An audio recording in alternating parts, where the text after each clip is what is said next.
सद्विचारों के सागर का मंथन करो, सद्विचारों के सागर का मंथन करो। पी लो अमृत बना लो ये जीवन नया, पी लो अमृत बना लो ये जीवन नया। आत्मचिंतन करो, प्रभु का चिंतन करो, आत्मचिंतन करो, प्रभु का चिंतन करो।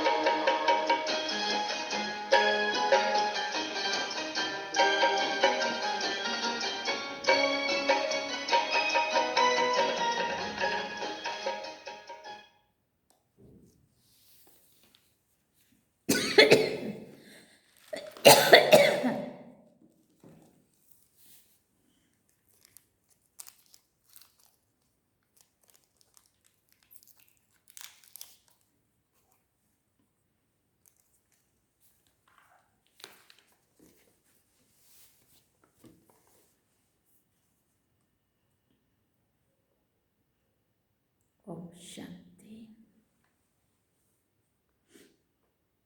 बाबा गुड मॉर्निंग। आज बाबा के 18 फरवरी 2021 के महावाक्य हैं। बाबा ने सार में कहा, मीठे बच्चे, सुख देने वाले एक बाप को याद करो। इस थोड़े समय में योग बल जमा करो तो अंत में बहुत काम आएगा। फिर बाबा ने प्रश्न पूछा, बेहद के वैरागी बच्चे, तुम्हें कौन सी स्मृति सदा रहनी चाहिए? बेहद के वैरागी बच्चे, तुम्हें कौन सी स्मृति सदा रहनी चाहिए? बाबा पूछ रहे हैं। तो बाबा ने उत्तर में कहा, क्या स्मृति रहनी चाहिए? यह हमारा छी छी चोला है, इसे छोड़कर वापस घर जाना है। ये स्मृति सदा रहे, बाप और वर्षा याद रहे, दूसरा कुछ भी याद ना आए। ये है बेहद का वैराग्य। कर्म करते याद में रहने का ऐसा पुरुषार्थ करना है जो पापों का बोझा सिर से उतर जाए, आत्मा तमो प्रधान से सतो प्रधान बन जाए। ओम शांति। बाप बच्चों को रोज बहुत सहज बातें समझाते हैं। ये है ईश्वरीय पाठशाला। बरोबर गीता में भी कहते हैं, भगवान उवाच, भगवान बाप सबका एक है। सब भगवान नहीं हो सकते, हाँ सब बच्चे हो सकते हैं एक बाप के। ये ज़रूर बुद्धि में आना चाहिए कि बाप स्वर्ग नई दुनिया की स्थापना करने वाला है। उस बाप से हमको स्वर्ग का वर्षा मिला होगा, ज़रूर मिला होगा। भारत में ही शिव जयंती गाई जाती है ना, परंतु शिव जयंती कैसे होती है ये तो ज़रूर बाप ही आकर समझाते हैं ना। ज़रूर बाप आए तब तो जयंती मनाई ना। अभी आने वाले हैं ना शिवरात्रि, बहुत पास में, 11 मार्च। बाबा कहते, बाप आते हैं कल्प के संगम युग पर बच्चों को फिर से पतित से पावन बनाने, अर्थात वर्षा देने। इस समय सबको रावण का श्राप है, इसलिए सब दुखी हैं। दुखी क्यों है ये भी बाबा ने बताया। अभी कलयुगी पुरानी दुनिया है, ये हमेशा याद रखो कि हम ब्रह्मा मुख वंशावली कौन है? ब्राह्मण है। जो भी अपने को ब्रह्मा कुमार कुमारी समझते हैं उनको ज़रूर ये समझना चाहिए कि कल्प कल्प दादे से ब्रह्मा द्वारा वर्षा लेते हैं। इतने ढेर बच्चे और कोई को हो नहीं सकते। वो है सबका बाप। ब्रह्मा भी बच्चा है, सुना, ब्रह्मा भी बच्चा है, तो वो है सबका बाप माना शिव बाबा। सब बच्चों को दादे से वर्षा मिलता है। उनका वर्षा है सतयुग की राजधानी। वर्षे में क्या मिलता है?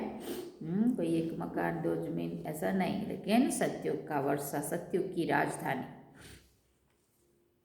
ये बेहद का बाप जब स्वर्ग का रचयिता है तो ज़रूर हमको स्वर्ग की राजाई होनी चाहिए ना।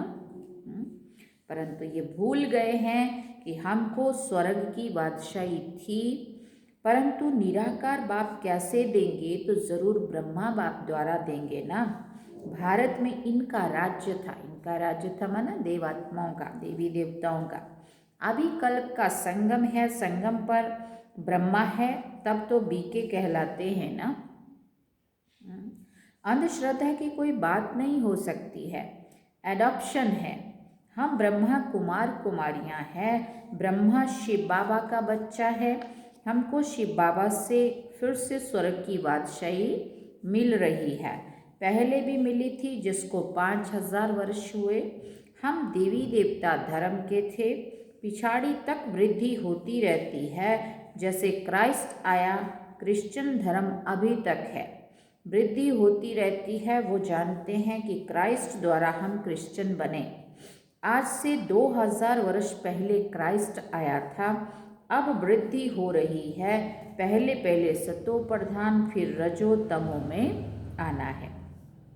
तुम सतयुग में सतो प्रधान थे, फिर रजो तमो में आए हो। तमो प्रधान सृष्टि से फिर सतो प्रधान जरूर होनी है, जरूर होनी है। तो नई दुनिया में आदि सनातन देवी देवता धर्म था। मुख्य धर्म है 4। तुम्हारा धर्म आधा कल्प चलता है, आधा कल्प चलता है माना सतयुग और त्रेता युग, 2 युगों तक आदि सनातन देवी देवता धर्म है ना। यहाँ भी तुम, बाबा ने कहा यहाँ भी तुम उस धर्म के हो, आदि सनातन देवी देवता धर्म के ही है ना, भी हिंदू भी। लेकिन विकारी होने के कारण तुम अपने को देवी देवता नहीं कहला सकते। तुम थे आदि सनातन देवी देवता धर्म के, परंतु वाम मार्ग में जाने के कारण क्या हुआ, पतित बने हो, इसलिए अपने को हिंदू कह देते हो। अब देवी देवताओं जैसे गुण तो रहे नहीं, इसलिए क्या कहने लगे, हम हिंदू हैं। तुम अब ब्राह्मण बने हो, ऊंचे ते ऊंचा है शिव बाबा, फिर हो तुम ब्राह्मण। तुम ब्राह्मणों का ऊंचे ते ऊंचा वर्ण है, वर्ण है। ब्रह्मा के बच्चे बने हो, परंतु ब्रह्मा से वर्षा नहीं मिलता है, ये भी बात है। शिव बाबा द्वारा, बाबा कहते स्वर्ग की स्थापना कर रहे हैं। शिव बाबा ब्रह्मा द्वारा स्वर्ग की स्थापना कर रहे हैं। तुम्हारी आत्मा अब बाप को जान गई है। बाप कहते हैं कि मेरे द्वारा मेरे को जानने से सारे सृष्टि चक्र के आदि मध्य अंत की नॉलेज समझ लेंगे। वो ज्ञान मेरे को ही है। मैं ज्ञान का सागर, अनंत का सागर, पवित्रता का सागर हूँ। देखो डायरेक्ट स्वयं शिव बाबा कह रहे हैं, ये कोई मनुष्य आत्मा, धर्मात्मा, महात्मा नहीं कह सकती ये शब्द।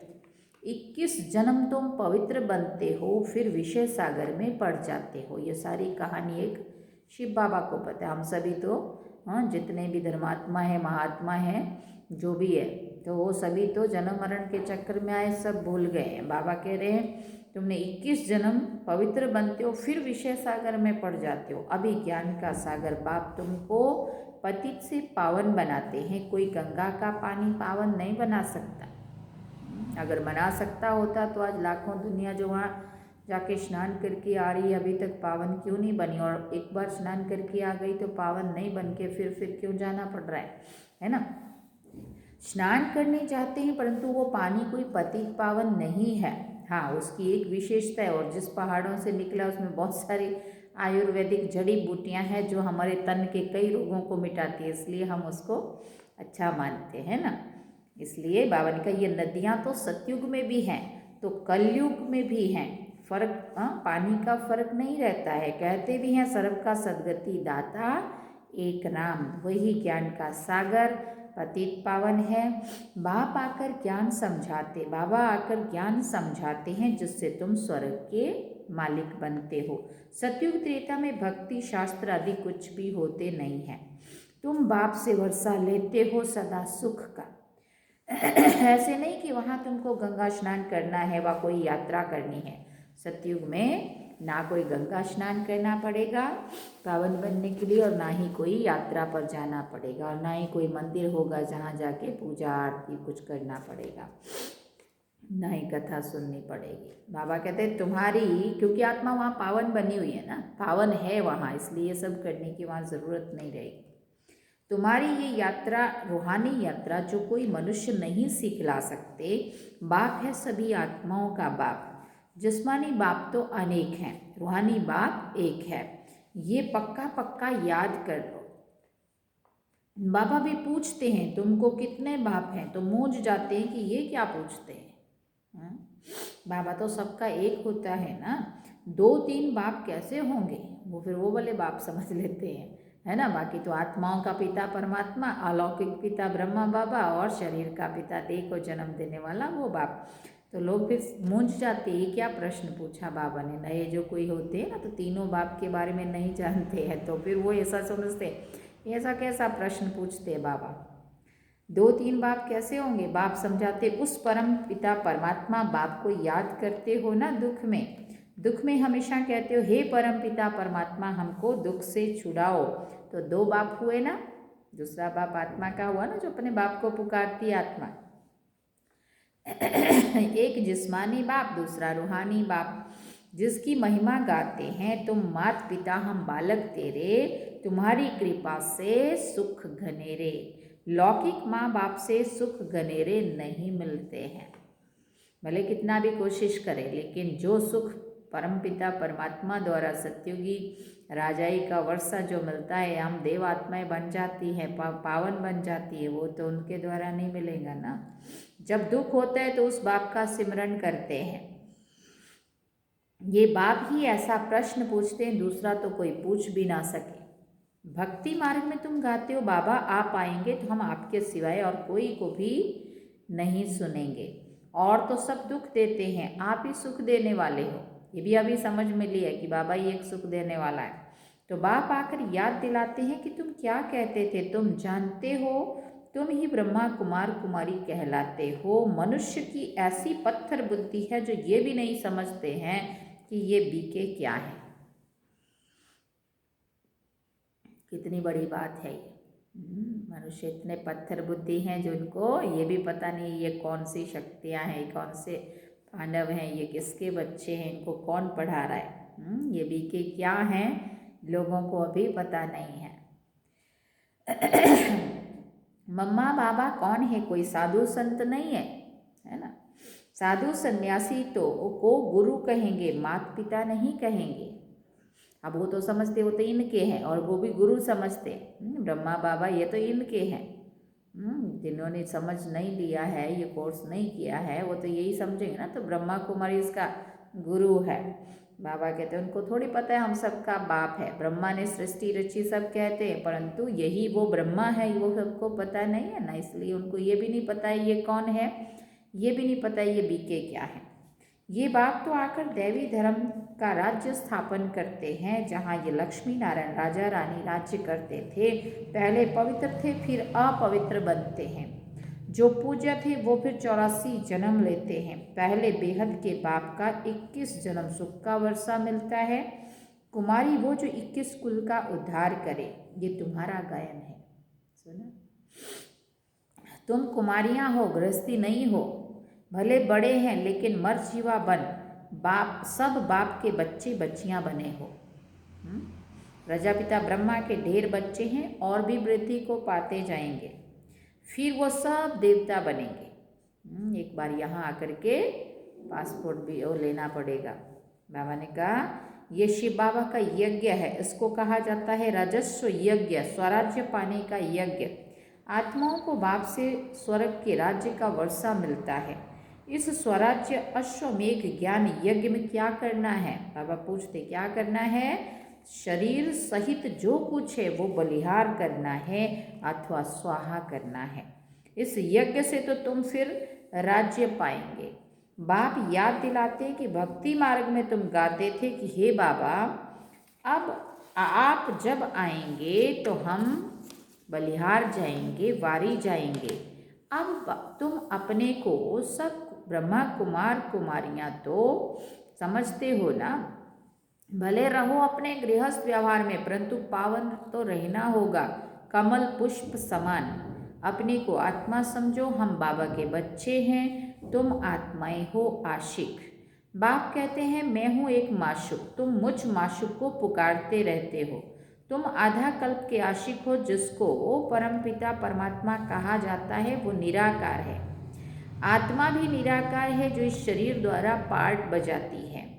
भक्ति मार्ग में भी तुमको पार्ट बजाना है। भक्ति है ही रात। अंधियारे में मनुष्य ठोकरें खाते रहते हैं। द्वापर से लेकर तुमने बहुत ठोकरें खाई है। ठोकरें खाई है माना जगह जगह गए ना, सब जगह। इस समय महा दुखी हो गए हो। अब पुरानी दुनिया का अंत है। ये पैसा आदि सब मिट्टी में मिल जाना है। भले कोई करोड़पति है, राजा है, बच्चे पैदा होंगे तो समझेगा यह धन हमारे बच्चों के लिए है, हमारे पुत्र पौत्रे खाएंगे। बाप कहते हैं कुछ भी बाप कहते कुछ भी खाएंगे नहीं, कोई खाने वाले ही नहीं रहेंगे तो किसके लिए रखोगे? ध्यान देना, थोड़ा सोचना इसके बारे में। अभी मोह के कारण भले हम ये कहते हैं कि हम तो हमारे पुत्र पोतरे के लिए रखेंगे। वो पुत्र पोतरे चाहे अपने को कैसा भी रखेंगे, और वो खाने के लिए वो भी जिंदे रहेंगे कि नहीं, वो भी हम निश्चय, हमें विश्वास नहीं हो रहा है। और जहाँ अभी लगाने का टाइम है वहाँ भी हमारा नहीं लग रहा है। इससे बड़ा दुर्भाग्य हमारे लिए और कुछ भी नहीं हो सकता है। भगवान हमें चांस देता है अपना सफल करने के लिए अभी, और वो भी कहता है फिर थोड़ा बच्चे, थोड़ा और हाहाकार हो जाएगा ना, तो फिर जलती हुई झोंपड़ी बाबा भी स्वीकार नहीं करेगा। अब नहीं तो कभी नहीं। बिल्कुल थोड़े में भी थोड़ा टाइम है। अगर हम चाहें तो अभी हम बहुत कुछ कर सकते हैं, और नहीं चाहें तो ये हमारा अपना दुर्भाग्य है, जो हम बुद्धि में हमें आएगा ही नहीं कि भाई पुत्र पोतरे के लिए रखो, और पुत्र पोतरे भी चले जाएंगे, हम भी चले जाएंगे, किसी के लिए खाने के लिए कुछ नहीं रहेगा। वो भी सब यही में मिट्टी में मिल जाएगा, और अपना आगे के लिए भी कुछ नहीं कर पाए। आगे के लिए भी खाली, और यहाँ भी जिसके लिए बचाया वो भी नहीं रहा। क्या मतलब हुआ? बाप कहते कुछ भी खाएंगे नहीं। भले कोई करोड़पति है, सुनना ध्यान से, राजा हैं, बच्चे पैदा होंगे तो समझेगा ये धन हमारे बच्चों के लिए है। मोह के कारण सिर्फ हम उसके लिए रखना चाहते हैं। हम अपने लिए भी, अपने से भी हमें प्यार नहीं है कि हम खाली हाथ जा रहे हैं, और जिसके लिए रख रहे हैं वो भी नहीं जिंदा रहेगा, मैं भी नहीं रहूँगा, तो क्यों ना अपने हाथ से करके अपने को तो खाली ना जाऊँ ना। हमारे पुत्र पौत्रे खाएंगे। बाप कहते कुछ भी खाएंगे नहीं, ये दुनिया ही खत्म होने वाली है। बाकी थोड़ा समय है, बहुत विघ्न पड़ेंगे, आपस में लड़ेंगे, पिछाड़ी में ऐसे लड़ेंगे जो खून की नदियां बहेंगी। लिख लो, तुम्हारी कोई से लड़ाई नहीं है। तुम योग बल में रहते हो, तुम याद में रहेंगे तो तुम्हारे कोई भी तुम्हारे सामने बुरे विचार से आएंगे तो उनको भयंकर साक्षात्कार हो जाएगा, और वो झट भाग जाएंगे। तुम शिव बाबा को याद करेंगे और वो भाग जाएंगे। जो पक्के बच्चे हैं, पुरुषार्थ में रहते हैं कि मेरा तो एक शिव बाबा, दूसरा ना कोई। बाप समझाते हैं कि हथ काटे और दिल यार्डे, मना बाबा में अपना मन और दिल उसमें लगा रहे, और हाथों से कर्म करते रहो। बच्चों को घर भी संभालना है। बाबा ने कभी नहीं कहा घर नहीं संभालो, परंतु तुम आत्माएं बाप को याद करो तो पापों का बोझा भी उतर जाएगा। सिर्फ मुझे याद करो तो तुम तमो प्रधान से सतो प्रधान बन जाएंगे, परंतु नंबरवार पुरुषार्थ अनुसार। फिर तुम सब ये शरीर छोड़ेंगे। बाबा सभी आत्माओं को मच्छरों सदृश ले जाएंगे। बाकी सारी दुनिया को सजाएं खानी है। भारत में बाकी थोड़े जाकर रहेंगे, उसके लिए ये महाभारत लड़ाई है। यहाँ तो बहुत वृद्धि होती रहे, बहुत वृद्धि होगी। प्रदर्शनी, प्रोजेक्टर आदि के द्वारा तुम कितने सुनते हैं, वो प्रजा बनती जाती है। राजा तो एक होता है, बाकी होती है प्रजा। वजीर भी प्रजा की लाइन में आ जाता है। ढेर प्रजा होती है, एक राजा की लाखों के अंदाज में प्रजा होती है, तो राजा रानी को मेहनत करनी पड़े ना। बाप कहते हैं सब कुछ करते निरंतर मुझे याद करो। जैसे आशिक माशुक होते हैं ना, उन्हों का जिस्मानी लव रहता है। तुम बच्चे इस समय आशिक हो, तुम्हारा माशुक आया हुआ है, तुमको पढ़ा रहा है। पढ़ते पढ़ते तुम देवता बन जाएंगे। याद से विक्रम विनाश होंगे और तुम सदैव निरोगी भी बनेंगे। फिर 84 के चक्र को भी याद करना है। सतयुग में इतने जन्म, त्रेता में इतने जन्म, हम देवी देवता धर्म वालों ने पूरे 84 जन्मों का चक्र लगाया है। आगे चलकर तुम बहुत वृद्धि को पाएंगे, तुम्हारे सेंटर्स हजारों की अंदाज में होंगे। देखो बाबा ने ये बात 69 से पहले बोली थी और आज हजारों के अंदाज में हो चुके हैं। गली गली में समझाते रहेंगे कि सिर्फ बाप को याद करो और वर्षे को याद करो। अब चलो वापस घर, ये तो छी छी चोला है, ये है बेहद का वैराग्य। सन्यासी तो सिर्फ हद का घर बार छोड़ते हैं, वो है हठ योगी, वो राजयोग सिखला नहीं सकते। कहते हैं ये भक्ति भी अनादि है। बाप कहते हैं ये भक्ति तो द्वापर से शुरू होती है। 84 पौड़ियाँ उतरी, अब तुम तमो प्रधान बने हो। तुम 100 देवी देवता थे, क्रिश्चियन कहेंगे हम 100 क्रिश्चियन थे। तुम जानते हो हम सतयुग में थे, बाप ने देवी देवता धर्म स्थापन किया। ये जो लक्ष्मी नारायण थे अब वो ब्राह्मण बने हैं, सुना, जो देवता थे सो अभी ब्राह्मण बने हैं। सतयुग में एक राजा रानी थे, एक भाषा थी।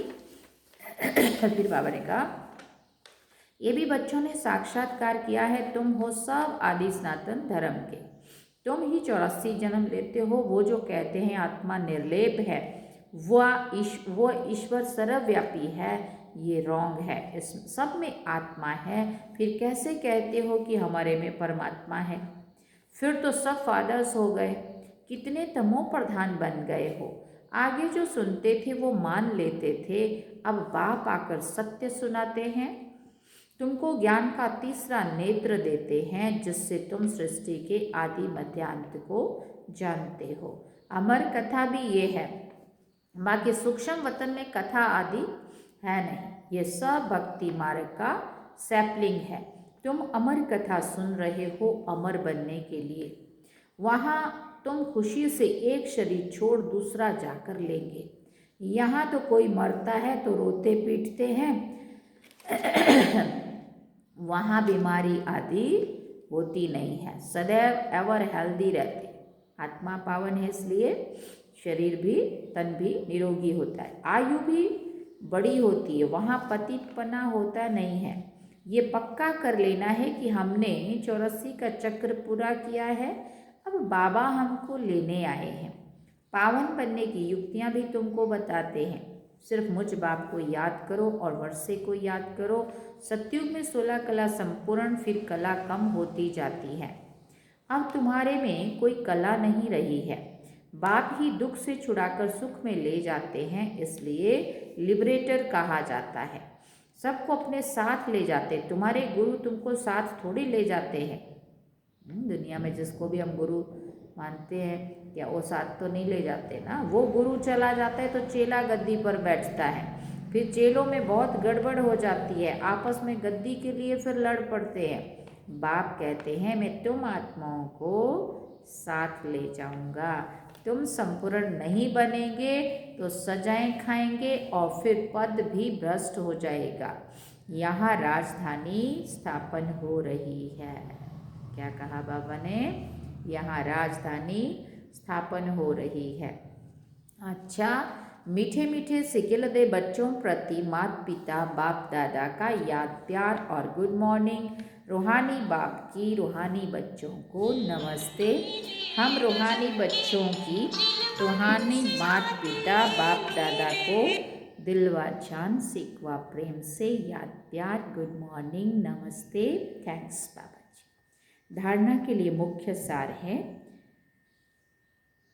धारणा के लिए मुख्य सार है। पहला पॉइंट, याद का ऐसा अभ्यास करना है जो बुरे विचार वाले सामने आते ही परिवर्तन हो जाए। मेरा तो एक शिव बाबा दूसरा ना कोई, इस पुरुषार्थ में रहना है। दूसरा पॉइंट, स्वराज्य पाने के लिए शरीर सहित जो कुछ भी है वो बलिहार जाना है। जब इस रुद्र यज्ञ में सब कुछ स्वाहा करेंगे तब राज्य पद मिलेगा। वरदान में बाबा ने कहा, ज्ञानी तो आत्मा बन ज्ञान सागर और ज्ञान में समाने वाले सर्व प्राप्ति स्वरूप भव। ज्ञानी तो आत्मा बन ज्ञान सागर और ज्ञान में समाने वाले सर्व प्राप्ति संपन्न भव, सर्व प्राप्ति स्वरूप भव। जो ज्ञानी तो आत्माएं हैं वो सदा ज्ञान सागर और ज्ञान में समाई हुई रहती हैं। सर्व प्राप्ति स्वरूप होने के कारण इच्छा मात्रम अविद्या की स्टेज स्वतः ही रहती है। जो अंश मात्र भी किसी स्वभाव संस्कार के अधीन है, नाम मान शान के मंगता है, क्या क्योंकि क्वेश्चन में चिल्लाने वाले, पुकारने वाले अंदर एक बाहर दूसरा रूप है, उन्हें ज्ञानी तो आत्मा नहीं कहा जा सकता। स्लोगन में बाबा ने कहा, इस जीवन में अतीन्द्रिय सुख व आनंद की अनुभूति करने वाले ही सहज योगी हैं। इस जीवन में अतीन्द्रिय सुख व आनंद की अनुभूति करने वाले ही सहज योगी हैं। अच्छा, ओम शांति। ये थे बाबा के आज के महावाक्य। अब हम बाबा को याद करते हैं।